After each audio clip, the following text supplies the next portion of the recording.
The first student loan program, known as the National Defense Student Loan Program, was established in 1958. This was part of the National Defense Education Act, passed in response to the launch of the Sputnik satellite by the Soviet Union. The goal?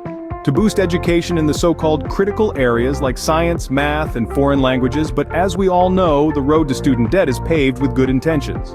Over the years, the system has evolved and grown exponentially. The Higher Education Act of 1965 expanded federal funding for universities and introduced low-interest loans for students, birthing what we now know as the Federal Student Aid Program.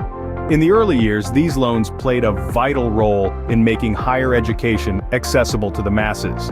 But as the cost of tuition began to skyrocket, so too did the amount of debt students were taking on. The cost of university education has increased eightfold since the 1960s, far outpacing the rise in median household income. Speaking of universities, did you know that many of them have hedge funds? Yes, you heard it right, hedge funds. These funds are making massive profits, while students are left struggling under the weight of exorbitant tuition fees and ballooning debt. It's a bit like a restaurant charging you a fortune for a meal, then making you wash the dishes. And now, back to our story. By the 21st century, student loan debt in the United States had surpassed credit card debt and auto loans, becoming the second largest type of consumer debt. Today, the total student loan debt stands at a staggering $1.7 trillion. To put that in perspective, that's more than the GDP of Canada, South Korea, and Australia combined.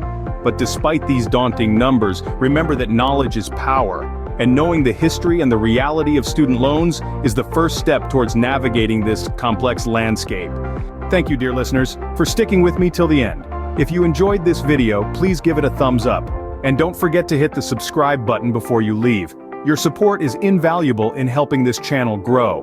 Until next time, keep learning, keep questioning, and remember, the road to wisdom is paved with student loans, or was it good intentions? Either way, it's a pretty expensive road.